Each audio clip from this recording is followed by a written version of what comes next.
जब भी domestic violence का जिक्र होता है तो हमें लगता है कि किसी फीमेल विक्टिम की बात हो रही है, मगर कैसा लगेगा आपको जानकर अगर मैं कहूं कि डोमेस्टिक वायलेंस के चलते सुसाइड रेट की संख्या लड़कों में ज्यादा देखने को मिलती है। इस वीडियो में हम कुछ ऐसे ही केसेस के बारे में बात करेंगे और जानेंगे क्या सच में इंडियन लॉज जेंडर न्यूट्रल है। चलिए जानते हैं। मेरा नाम है बलराज और आप देख रहे हैं सही या गलत। 20 दिसंबर 2022 जलंधर से एक हादसा देखने को मिलता है जहां 20 साल की 4 महिलाओं ने एक लड़के को 11 घंटे तक होस्टेज बना के रखा और उसे लगातार ड्रग्स देते हुए उसका रिपीटेडली रेप किया। अगर ऐसा ही कुछ किसी महिला के खिलाफ होता तो ये खबर पूरे देश में आग की तरह फैल जाती। मैं दावा कर सकता हूँ कि आप लोगों में से बहुत लोगों को तो इस हादसे की भनक तक नहीं होगी। इंडिया में जब भी मेल डोमेस्टिक वायलेंस की बात की जाती है तो इसे ज्यादातर अनदेखा कर दिया जाता है। इसी के रिलेटेड जब इंडिया में एक सर्वे कंडक्ट किया गया तो चौकंधा कर देने वाले आंकड़े सामने आए। हरियाणा में हजारों शादीशुदा मर्दों का सर्वे किया गया और पाया गया कि 52% शादीशुदा मर्दों के साथ डोमेस्टिक वायलेंस हो रहा है और उनमें से 51% लोगों ने कहा कि उनकी बीवी की तरफ से उनको अलग अलग तरीके से टॉर्चर किया जाता है। इसमें से सबसे कॉमन है इमोशनल अब्यूज, जो 51% लोगों ने एक्सपीरियंस करा है और लगभग 6% लोगों ने फिजिकल अब्यूज फेस करा है। ऐसा ही कुछ हादसा देखने को मिलता है महेश के साथ, जिसने पंखे से लटक के आत्महत्या कर ली क्योंकि उसकी बीवी और उसकी सास ब्रूटली टॉर्चर और उसके साथ फिजिकल वायलेंस कर रहे थे।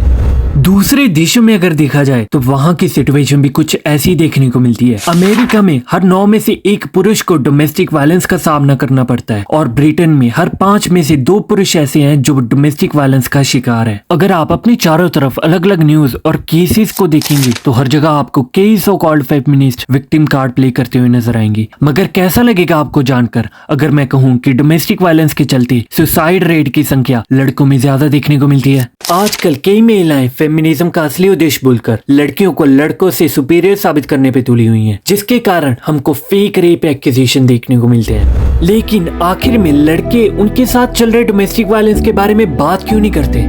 इसके मेनली 3 कारण है: social stigma and shame, lack of support and उसके बाद होने वाले कॉन्सिक्वेंसेस। बहुत सारे लड़के शर्म महसूस करते हैं ये एडमिट करने में कि उनके साथ डोमेस्टिक वायलेंस हो रहा है। ज्यादातर लड़के यही सोचते हैं कि अगर इसके बारे में वो खुल के किसी को बताएंगे तो उनकी रेपुटेशन पर फर्क पड़ेगा और ये डर लगा रहता है कि समाज उनका मजाक उड़ाएगा, जिसकी वजह से वो अपने आप को कोसना शुरू कर देते हैं। आज भी बहुत सारे मर्द यही सोचते हैं कि मदद मांगना कमजोर लोगों की निशानी होती है। कई लड़कों के पास कोई ऐसा नहीं होता जिसको वो अपना दर्द बता सके। अगर वो किसी अपने से बात भी शेयर करते हैं तो ज्यादातर उनको इग्नोर कर दिया जाता है और लड़की की तरफदारी करनी शुरू कर देते हैं। और इसी फैमिली सोसाइटी प्रेशर के चलते कई बार वो किसी को उनके साथ चल रहे डोमेस्टिक वायलेंस के बारे में खुल के बता नहीं पाते।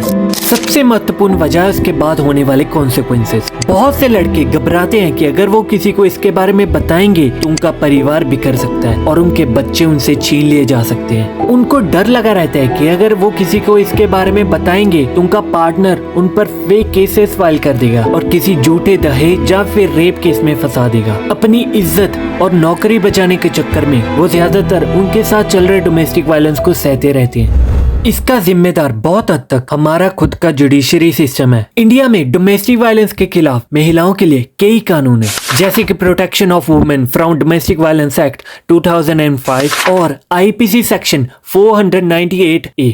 लेकिन पुरुषों के लिए कोई ऐसा कानून नहीं है जो उनको डोमेस्टिक वायलेंस से सुरक्षा दे सके। अगर कोई वुमेन किसी मैन का रेप करती है तो इसको टैकल करने के लिए कोई डेडिकेटेड लॉ तक नहीं है हमारे जुडिशियल सिस्टम में। जितने भी सेक्शन जो सेक्सुअल हरासमेंट के रिलेटेड है वो वुमेन को हमेशा एज अ विक्टिम पोर्ट्रे करते हैं और मैन को as a offender. Section 354 IPC के तहत जितने भी सेक्सुअल हरासमेंट के केसेस है उसमें विक्टिम का लड़की होना कंपलसरी है। यहाँ तक कि सेक्शन 354C आईपीसी जो डील करता है वॉयरिज्म से का कहना है कि अगर कोई वुमेन किसी प्राइवेट एक्टिविटी को एंगेज कर रही हो, जैसे कि शावर लेना, ड्रेसिंग चेंज करना, और उस दौरान कोई मैन उसको देखता है या फिर उस एक्टिविटी को रिकॉर्ड करता है तो उसे प्रोसिक्यूट किया जाएगा, जो बताता है कि इस केस में विक्टिम का वुमेन होना मैंडेटरी है। अगर यही हादसा किसी मेल के साथ होता है तो इसके खिलाफ हमारे पास कोई प्रोविजन तक नहीं है। मैरिज लॉ से लेकर डोमेस्टिक वायलेंस तक सारे लॉज सिर्फ वुमेन्स को प्रोटेक्शन देती हैं। यही सारे लूपहोल्स के चलते हमको बहुत सारे फेक केसेस देखने को मिलते हैं। ये कहना गलत नहीं है कि फीमेल डोमेस्टिक वायलेंस बहुत ज्यादा मात्रा में देखने को मिलता है, मगर कुछ केसेस जो मेल्स के साथ होते हैं उनको नजरअंदाज करना भी सही नहीं है। जैसे जैसे समा चेंज हो रहा है वैसे वैसे जरूरत है कि हमारे लॉज में भी चेंजेस किए जाएं और सारे कानून जेंडर न्यूट्रल बनाए जाएं। जरूरी नहीं कि विक्टिम हमेशा फीमेल ही हो, विक्टिम एक मेल भी हो सकता है। जरूरत है कि इंडिया में एक नया अमेंडमेंट लेके आया जाए जो सारे जेंडर्स को इक्वली प्रोटेक्शन प्रोवाइड कर सके। अगर आपको ये वीडियो इन्फॉर्मेटिव लगती है तो प्लीज इस वीडियो को लाइक एंड चैनल को सब्सक्राइब जरूर करें। चलिए मिलते हैं किसी और दिन किसी और टॉपिक के साथ। जय हिंद।